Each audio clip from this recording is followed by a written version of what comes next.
আলহামদুলিল্লাহ আমরা আল্লাহ নামে মক্কার দিকে রওনা দিলাম umrahর উদ্দেশ্যে। এই 6 দিন আমরা মদিনাতে ছিলাম, এখন মক্কা যাচ্ছি। আল্লাহ যেন কবুল করে ইনশাআল্লাহ, ভালোভাবে কবুল করে আমরা রাতেই umrahর কাজ সম্পন্ন করবো ইনশাআল্লাহ। umrah করে করবো এই আমার ইচ্ছা। আলহামদুলিল্লাহ আমরা মসজিদে জুল হুলাইফায় পৌঁছলাম। আমাদের বিশ্বনবী এখান থেকে এহরাম বেঁধে নিয়াত করে উমরার উদ্দেশ্যে রওনা দিতেন কাবার উদ্দেশ্যে, যার কারণে সমস্ত হাজিদেরকে এখান থেকেই এহরাম বেঁধে যেতে হয়। আলহামদুলিল্লাহ আমরা এখান থেকেই এহরাম বেঁধে মক্কার উদ্দেশ্যে রওনা দিব উমরার জন্য।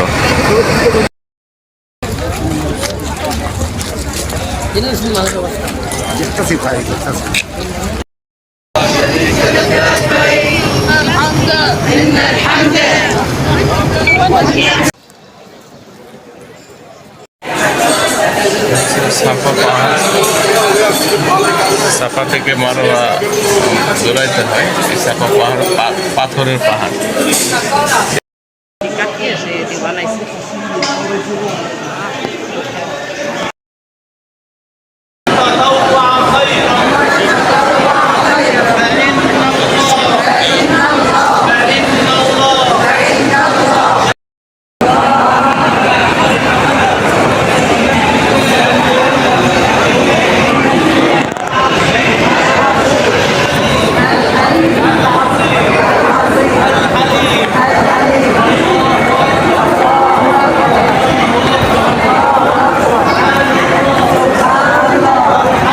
সাফা থেকে মারোয়ার দিকে যাচ্ছি, সামনে মারোয়া দেখা যাচ্ছে।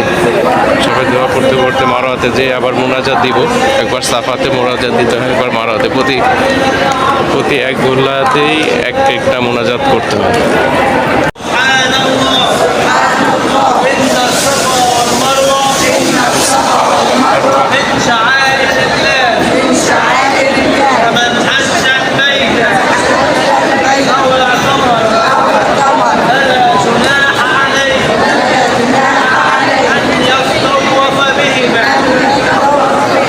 দৌড়াইতে হয়, সবুজ লাইট যতটুকু আছে ততটুকু, পরে আবার নর্মাল হাঁটলেই হয়। সবুজ লাইটটার কাছাকাছি এসে যাচ্ছি আমরা, ওখান থেকে দৌড়াবো।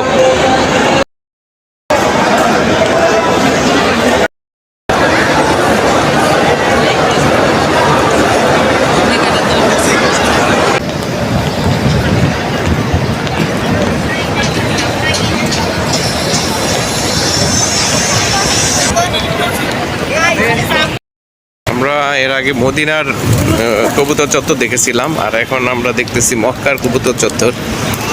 দেখেন এখানে হাজার হাজার লক্ষ লক্ষ কবুতর একেবারে পায়ের কাছে চলে আসে। ভয় খাবার দিলে এরা এসে খায়। আল্লাহ ওদের রিজিকের ব্যবস্থা করে দিছে। এবং তো চত্বরের পিছনেই আমরা হোটেল নিয়েছি।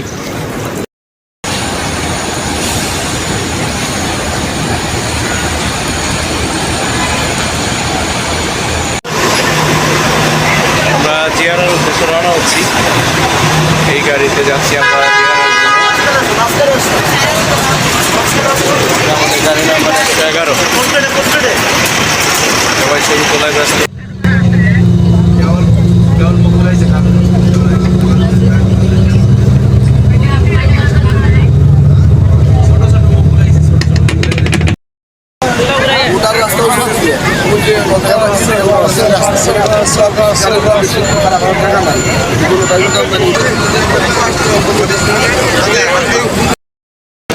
এই পার্টি হচ্ছে জাবালে সুর, যেখানে মহানবী সাল্লাল্লাহু আলাইহি সাল্লাম হিজরতের সময় এখানে লুকাইছিল।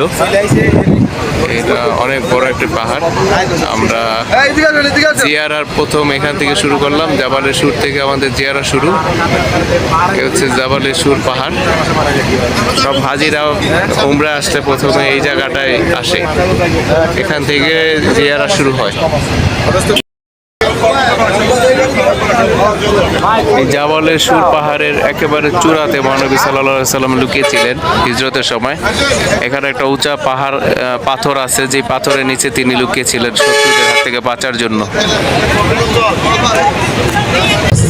ডাইন পাশে যে বিল্ডিংটা দেখতে পাচ্ছি, মক্কার প্রধান ইমাম মকসুদাইশির ঘর। আমরা হাতের ডান দিকে সবাই তাকাই দিই। আমরা হাতের ডান দিকে যে বিল্ডিং বা বাউন্ডারির ভিতরে যে বিল্ডিংগুলো আছে সেগুলো হচ্ছে মক্কা ইউনিভার্সিটি, উম্মুল কুরআন। মক্কা ইউনিভার্সিটি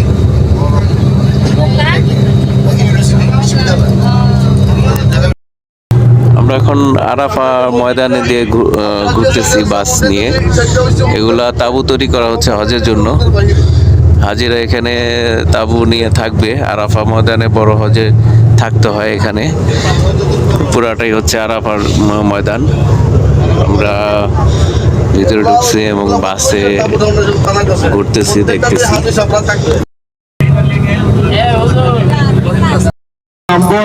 পাহাড়ে উঠার বিধান নেই, সরকার বন্ধ করে দিয়েছে। বিগত কয়েক মাস আগে সরকার বন্ধ করে দিয়েছে, পাহাড়ে উঠতে পারবো না। নিজ থেকে আমরা দোয়া করবো। আমরা যতটুকু বন্দী করার তো তা করা নয়, কিন্তু নামাজ পড়াবো, পাঠ করবো।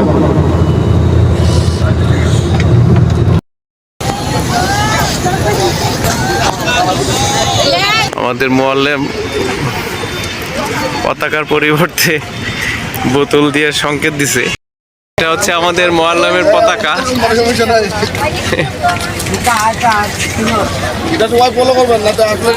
আমাদের টিমকে চেনার জন্য এই ব্যবস্থা করা হয়েছে। আমরা পতাকা নিয়ে আসি নাই। এই হচ্ছে আরাফাতের ময়দানের ভিতরে আমরা প্রবেশ করেছি। ওই পাশের মাঠ দূর দূরান্ত ওই পাহাড় দেখা এবার যায়। মোয়াল্লেমের মতন একটা কাজ করছে, দেখছেন? বোতল খানা করে লেছে। এইদিকে যে মাঠ দূরে দূরে দেখা যাচ্ছে, রোডের দুই সাইডে পুরাটাই হচ্ছে আরাফাত ময়দান। এখানে আল্লাহ তাআলা আমাদেরকে আবার পুনরায় দাঁড় করাবেন। মক্কার যারা দ্বিতীয় পর্ব আর পর্বতের অবস্থান করছে জাবালে মত পাহাড়ের মধ্যে আমরা আপনাদেরকে পুরের পক্ষ থেকে সকলকে আমন্ত্রণ জানাচ্ছি। আমি মোবাইল পাইছে আল্লাহ রাব্বুল আলামিনের নবী সাল্লাল্লাহু আলাইহি ওয়াসাল্লামের রমজান করে জামাত করার জন্য আপনাদের যাতে সুযোগ সুবিধা আসবেন, আমরা আপনাদের সকলের জন্য দোয়া করি। আল্লাহ পাক অনেক অসুস্থ, আল্লাহ তাদের সুস্থ হয়েছে, বিশেষ করে ফিলিস্তিনের মুসলমানদের জান মাল মানে হেফাজত করতো, আমরা সকলে তাদের জন্য দোয়া করি। আর বিশেষ করে আমরা যে সাথী ভাইরা আছে সবাই একত্রিত, তখন সবাই যদি এগুলোর দিকে ফলো করবেন।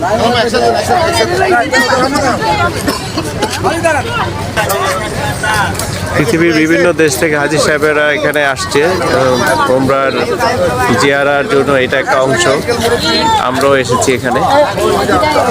এই যে একটা টিম যাচ্ছে দেখা যাচ্ছে, সবাই এক ড্রেসে এসেছে, খুব সুন্দর লাগছে দেখতে। এটা হচ্ছে আমাদের গ্রুপ। আমাদের মোয়াল্লেম চিহ্ন রাখার জন্য এই ব্যবস্থা করেছেন। পতাকা আনতে ভুলে গেছেন, পতাকা আনেননি।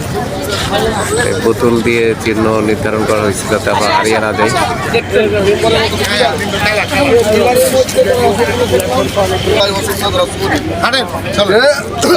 আমি আমার আল্লাহ রাব্বুল আলামিনের কোরআন, আমার হাদিস, আমার সুন্নাত আপনাদের কাছে রেখে গেলাম।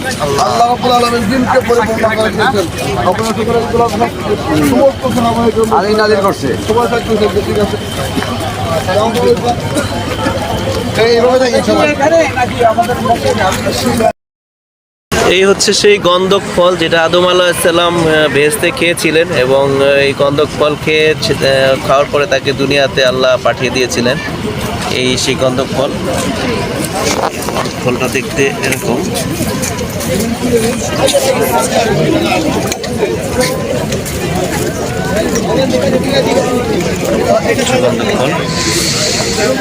এই গন্ধক ফল খাওয়ার পরেই আল্লাহ তাকে পৃথিবীতে পাঠিয়ে দিয়েছিলেন। আলহামদুলিল্লাহ আমরা এখানে আসা এই গন্ধক ফলটা দেখতে পেলাম। হচ্ছে তিন ফলের প্যাকেট দেখতে পাচ্ছি আমরা এখানে। তিনের প্যাকেট জাত পাওয়া যায়। হচ্ছে তিন ফল।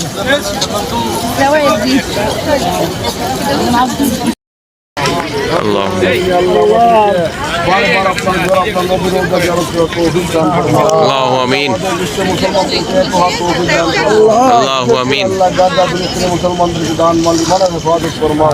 আল্লাহু আমিন। আল্লাহ আল্লাহ আমাদের সকলকে কবুল আর মঞ্জুর ফরমাও। আল্লাহু আমিন। আল্লাহ যারা আসতে পারেন আল্লাহ তাদেরকে সত্যি করে আপনার হাবিবকে আমাকে খবর দিতে দেন মওলা। আল্লাহু আমিন। আল্লাহ আমরা যে এসেছি আল্লাহ আমাদেরকে বারবার আসিফ দান ফরমাও। আল্লাহু আমিন। আমাদেরকে বারবার আসার মতন তৌফিক দান ফরমাও। আল্লাহু আমিন। আদি পিতা আদম আলাইহিসসালাম, আমাদের হাতি মাতা হাওয়া আলাইহিসসালাম, দুজন যখন দুনিয়া থেকে জান্নাত থেকে বিচ্ছিন্ন হয়েছিল এখানে মধ্যে আবার একত্রিত হয়েছিল। একত্রিত হয়েছিল। জি, আমাদের নবী মুহাম্মদ সাল্লাল্লাহু আলাইহি সাল্লাম সেখানের মধ্যে বিদায় হজ্জের ভাষণ দিয়েছিলেন 6 লক্ষ সাহাবায়ে কেরামের নিকট, এবং সেখানের মধ্যে দোয়া কবুল হয়। ওই যে পিলারটা দেওয়া পিলারের নিচে দাঁড়ায় পিলার নিচে দাঁড়ায় দোয়া করেছিলেন, খুতবা দিয়েছিলেন। তো আমরা এখানের মধ্যে আসছি হজের খুতবা বা ওই আর এই যে পিলারটা দেখা যাচ্ছে, এই পিলারটা, এটা হচ্ছে জাবালে রহমত পাহাড়, যেখানে দোয়া করলে দোয়া কবুল হয়। এখানে এসে সবাই আল্লাহর কাছে প্রার্থনা করে এবং দোয়া করে। আল্লাহ এখানে দোয়া করলে এখানে আল্লাহ কবুল করে। এটিকে বলা হয় দোয়া কবুলের জায়গা। এটা আরাফাতের ময়দানের একটি অংশে অবস্থিত। এই পাহাড়টি হচ্ছে জাবালে রহমত পাহাড়। এই পাহাড়ে আল্লাহর রহমত রয়েছে। দেখেন কি পরিমাণ গাড়ি এখানে সমাগম হয়েছে, সব হাজিদের নিয়ে আসছে যারা উমরাতে এসেছেন। উমরার হাজিদেরকে এখানে নিয়ে আসা হয়েছে। আমাদের 111 নম্বর গাড়ি, আমরা কাছাকাছি চলে আসছি। আমরা যখন এসেছি তখন এত গাড়ি ছিল না, এখন অনেক গাড়ি চলে আসছে। এখানে আসলে খুব সাবধানতা মেনটেন করতে হবে, কারণ প্রচুর গ্যাদারিং এরিয়া, এখানে হারিয়ে যাওয়ার একটা সম্ভাবনা থাকে।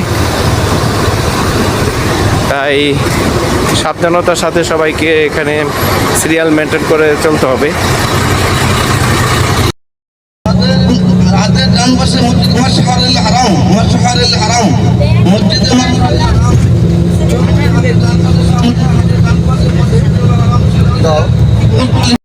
আমাদের হাতে ডান পাশে যে মসজিদটা দেখা যাচ্ছে, এটা মসজিদে হারাম। ওই যে আসহাবে ফিল কাবাসরে ধ্বংস করার জন্য আসছিল আবাবিল পাখি। আবাবিল পাখির মাধ্যমে সে জায়গায় অস্ত্র বাহিনী পিছনে দাঁড়ায় মাঠটায় মুসলিমদেরকে পরাস্ত করা হয়েছিল।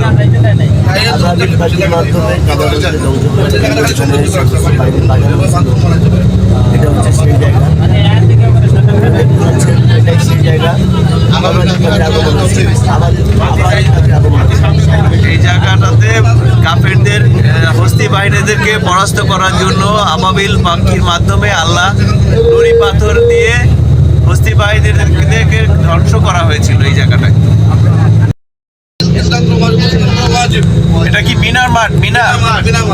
এখানে 3 দিন অবস্থান করা লাগে। এটা হচ্ছে মিনার মাঠ। এখানে বড় হজে 3 দিন অবস্থান করতে হয়। বড় হাজিদের জন্য এখানে মিনার মাঠে 3 দিন অবস্থান করা ওয়াজিব। আমরা দেখতে পাচ্ছি মিনার মাঠ অতিক্রম করছি আমরা। এই মিনার মাঠে 3 দিন অবস্থান করতে হয় হাজিদেরকে। 3 দিন অবস্থান করা এখানে ওয়াজিব। দেখা যাচ্ছে পাহাড়ের উপরে এই জায়গাটাতে হযরত ইসমাইল আলাইহিস সালামকে কুরবানি দেওয়ার জন্য এখানে নিয়ে আসা হয়েছিল। ওই যে ছোট মিনারটা দেখা যাচ্ছে, এটা হচ্ছে ইসমাইল। কত সুন্দর ব্যবস্থা করা হয়েছে পাহাড়ে ওঠার জন্য। সম্মানিত হাজি সাহেববৃন্দ, মসজিদের পিলারগুলো দেখা যাচ্ছে, দেখেন হাতের বাম পাশে নিচে মসজিদের খাইফ, এটা হচ্ছে মসজিদের খাইফ, জামারাত শয়তান, বড় শয়তান, মধ্য শয়তান, ছোট শয়তান। এই মসজিদের মাঝখানে, প্রত্যেক হাজি সাহেব এই মসজিদের মাঝখানেই বড় শয়তান, মধ্য শয়তান এবং ছোট শয়তানকে পাথর মারার জন্য সেই শয়তানগুলোকে পাথর মারা প্রত্যেক হাজি সাহেবের জন্য ওয়াজিব।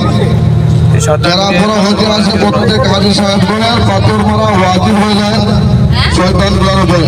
এই শয়তানকে পাথর মারার জন্য হাজি সাহেবরা এখানে আসেন। এখানে পাথর মারা হচ্ছে ওয়াজিব। জন্য ওয়াজিব। আমরা মিনার বাদ অতিক্রম করতেছি, আমরা এখন মিনার বাদ অতিক্রম করতেছি। আমরা মিনার থেকে চলে যাচ্ছি, মিনার অতিক্রম করছি। জাবালে নূর মিনা অতিক্রম করে ফেললাম। এখানে শয়তানকে পাথর মারা হয়। এখানে বড় শয়তান, মধ্য শয়তান এবং ছোট শয়তান আছে। এখানে শয়তানকে পাথর মারা হচ্ছে হাজী সাহেবদের জন্য ওয়াজিব। এই স্থানটি হচ্ছে জাবালে নূর না, এই স্থানটির নাম হচ্ছে জাবালে নূর, যেখানে প্রথম কোরআন নাযিল হয়েছিল। এখানে মহানবী সাল্লাল্লাহু আলাইহি সাল্লাম অবস্থান করতেন এবং বিবি খাদিজা রাদিয়াল্লাহু আনহা তার জন্য খাবার নিয়ে আসতেন। এটা একটা ব্যাকওয়ার্ড ছিল তখন। এই সেই জাবালে নূর পাহাড়, যেখানে আমাদের মহানবী সাল্লাল্লাহু আলাইহি সাল্লাম অবস্থান করেছিলেন এবং এখানে প্রথম কোরআন নাযিল হয়েছিল। এই পাহাড়টি অনেক উঁচা দুর্গম পাহাড় এবং অনেক বড় পাহাড় দেখা যাচ্ছে। এখানে খাবার নিয়ে পৌঁছতে কখনো 2 দিন কখনো 3 দিন সময় লেগে যেত। তারপরও এখানে বিবি খাদিজা রাদিয়াল্লাহু আনহা আমাদের নবীজির জন্য খাবার নিয়ে আসতেন এবং 2 দিন 3 দিন পর পর, কখনো 1 দিন কখনো 2 দিন কখনো 3 দিন, এই সময়টা নিয়ে তারা খাবার নিয়ে পৌঁছতেন এখানে। এবং ইসলাম এবং কোরআনের জন্য তারা এত কষ্ট করেছেন, এত ত্যাগ স্বীকার করেছেন। ভাই সামনে থেকে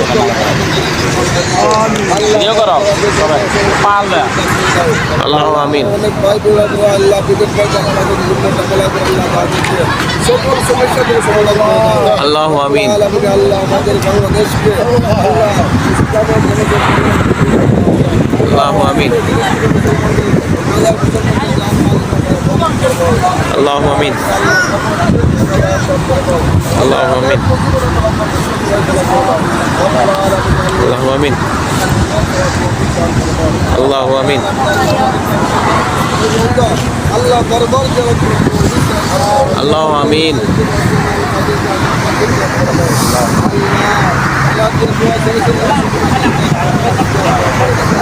আল্লাহু আমিন।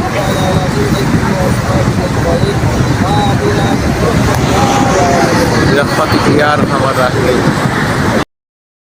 পানি দিতেছে কোথায় জানো? বিশাল পাহাড়, বিশাল পাহাড়, জাবালে নূর পাহাড়।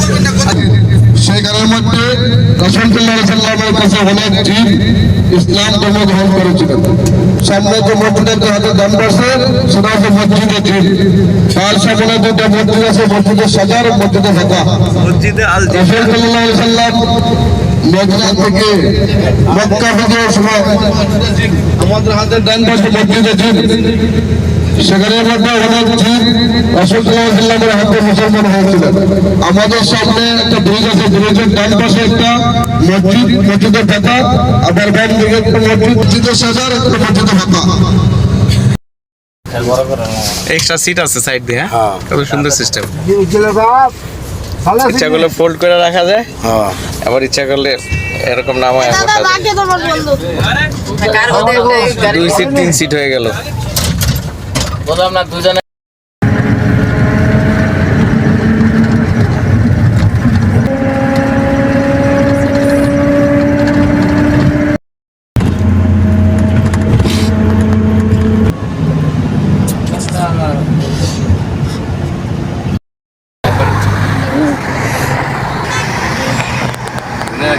मेराज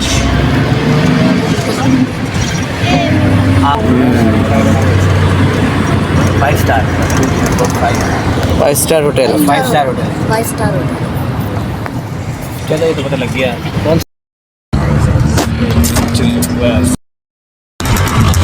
रामबान की चला जाएगा। ক্লিন, এই সিটিটা নিট অ্যান্ড ক্লিন। মক্কার থেকেও এটা পরিষ্কার পরিচ্ছন্ন মনে হচ্ছে। It's a very nice city, clean, full city, neat and clean. It's a type city.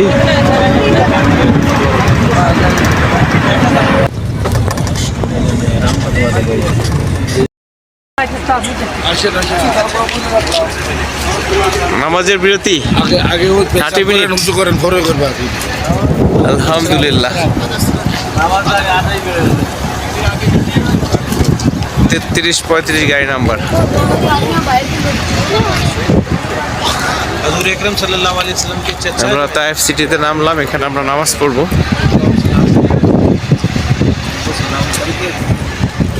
এই জায়গাতে মনে হয় যে শীত চলতেছে। আমরা 37 degree Celsius, 37 to 40 degree Celsius তাপমাত্রা থেকে এখানে আসলাম। সৌদি আরবে চলতেছে মক্কাতে 37, আর এখানে চলতেছে হয়তো বা 22 to 24 ডিগ্রি সেলসিয়াস। আমরা ওই মসজিদটাতে নামাজ পড়বো, আসরের নামাজ। পরিবেশটা খুবই সুন্দর। It's a nice city, well disciplined and neat and clean city. This city's buildings, cars and roads, all things are well, very well and nice, looking nice. Have some fruit store, fruits store. বাদামের flavour ভালো না, তেলে ভাজা মনে হয় না।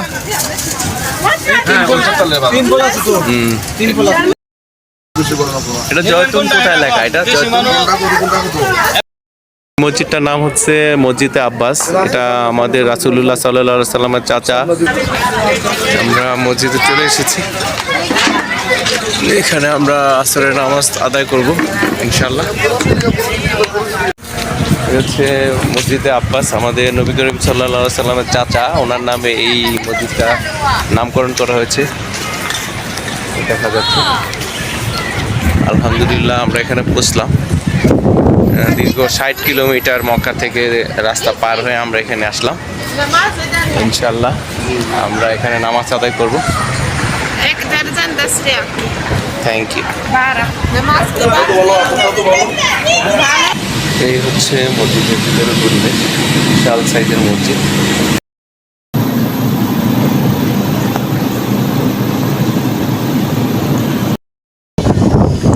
অনেক পুরাতন বাড়ি এটা। আমরা নবীজিকে যে বুড়ি রাস্তায় কাটা দিয়ে রাখতো, সেই বুড়ির বাড়িতে আসছি।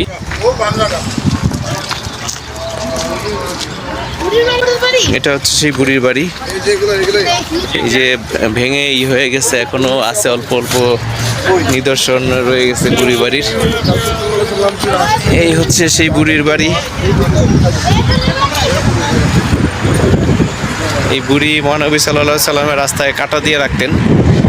একদিন কাটা না দেখতে পেয়ে মহানবী সাল্লাল্লাহু আলাইহি সাল্লাম খোঁজ নিলেন যে আসলে বুড়ির কি হয়েছে। তখন দেখলো সে বুড়ি অসুস্থ। এখন বুড়ির বাড়িটা ভেঙে গেছে, এই জায়গাটাতে সেই বুড়ি থাকতেন। উনি নবীজির সাহাবাদের সহ নবীজিকে বিষ খাওয়াইছিলেন এক সময়। এখানে অলরেডি অনেক কাটা গাছ লাগানো আছে, ক্যাকটাস। ভাই রাস্তা ছিল এইদিকে আর ঘর ছিল এইটা, এই জায়গাটা ছিল বুড়ির ঘর, আর রাস্তা ছিল এই সাইড দিয়ে রাস্তা ছিল তখন। এখন এত বছর পরে সব ভেঙে গেছে। ওরা পাথরের উপরে তার বাড়িটা ছিল, এই যে সব পাথরের উপরে পাথর দিয়ে গড়া ছিল, যার কারণে বুড়ির বাড়ির নিদর্শন এখনো আছে। আমরা দেখতে পাচ্ছি এই পাশে একটা বিশাল পাহাড়, ওই যে, এবং ওই পাশে একটা অনেক পুরাতন বাড়ি আছে, অনেক পুরাতন বাড়ি ওই যে ওই পাশটাতে। এই জায়গাটাতে বুড়ি থাকতেন, সেই বুড়ির বাড়ি। এই যে বুড়ির বাড়ি দেখতে পাচ্ছি। বুড়ি এখন নাই, 500 বছর আগে মারা গেছে বুড়ি। বুড়ি মারা গেছে 500 বছর। বুড়ি এখন নাই, নবীজির সময়ে ছিলেন এই বুড়ি। ভালো জানে। এই যে আমাদের রাস্তা কষ্ট যে বুড়ি, সেই বুড়ির বাড়িতে বাইরে। এই যে আরেকটা ঘর, বুড়ির বাড়ির আরেকটা ঘর দেখতে পাচ্ছি এখানে। এই টোটাল জায়গাটাই হচ্ছে বুড়ির বাড়ি, আর মেইনলি বুড়ি এই জায়গাটাতেই থাকতেন। মেইনলি বুড়ির যে ঘর ছিল এই জায়গাটাতে সেই বুড়ি থাকতেন, যিনি রাস্তায় নবীজির রাস্তায় কাটা দিয়ে রাখতেন। অনেক হাজি সাহেবরা বা হাজি সাহেবরা এখানে এসেছেন বুড়ির বাড়ি দেখার জন্য। এই সেই বাড়ি। আলহামদুলিল্লাহ আমরা বুড়ির বাড়ি দেখলাম। আছে অনেক ব্লুবেরি আছে, তার পুরা ইয়াটাতেই অনেক ব্লুবেরি গাছ। এই যে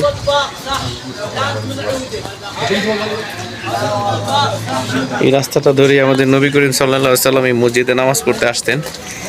আলহামদুলিল্লাহ আমরা এই মসজিদে নামাজ আদায় করলাম, আবার এই রাস্তা ধরে চলে যাচ্ছি। পিছনেই বুড়ির বাড়ি রেখে যাচ্ছি। অন্ধকার হয়ে গেছে, একটু অন্ধকার হয়ে যাওয়াতে আসলে আমরা বুঝতে দেরি করে ফিরছিলাম, তাই অন্ধকার হয়ে গেছে। এই রাস্তাটা ধরে আমাদের নবী করিম সাল্লাল্লাহু আলাইহি সাল্লাম অনেক হেঁটেছেন।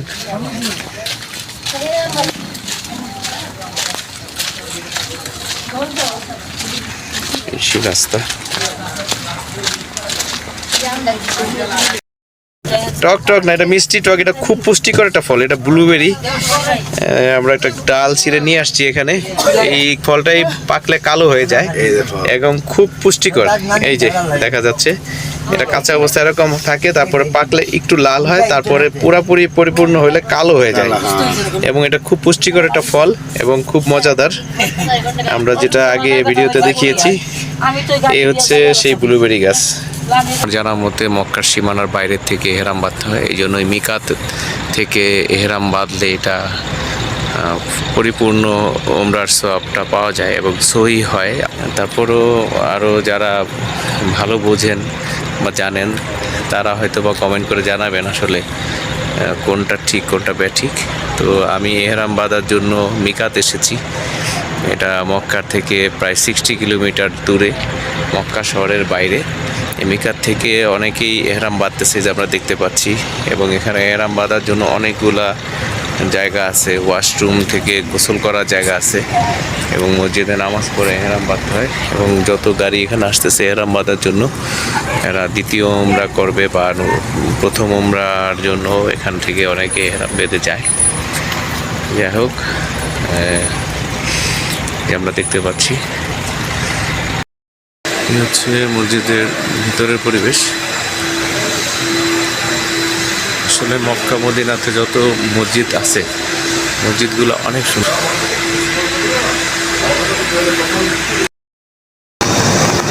এটা হচ্ছে টানেল, কাবা শরীফের আশপাশে এরকম ছোট ছোট অনেকগুলো টানেল দেখা যায়। আমরা এই টানেলটা দিয়ে আসলাম। আমাদের হাজী সাহেবেরা নামতেছে সবাই এখানে এই গাড়ি থেকে। আমাদের জিয়ারা শেষ, এই যে টানেল দিয়ে গাড়ি বেরোচ্ছে।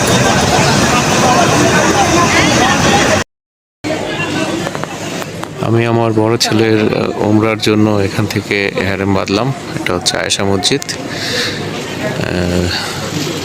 কাবা শরীফ থেকে 7 কিলোমিটার দূরে অবস্থিত। এখান থেকে এহরাম বেঁধে তারপরে যেতে হয়। নিজের ওমরা করার পরে যদি আর কারোর জন্য ওমরা করতে হয় তাহলে এখান থেকে এহরাম বাঁধা যায়। এই হচ্ছে আয়েশা মসজিদ।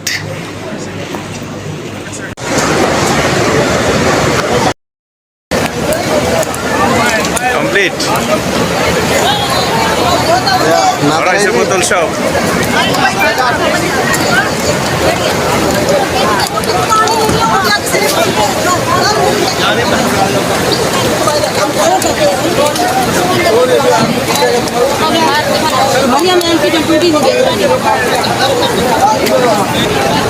আমরা জমজমের পানি নিয়ে নিলাম, প্রচুর ভিড়, সবাই জমজমের পানি নেওয়ার জন্য এই ভিড় করেছে এখানে। আমরা জমজমের পানি নিলাম।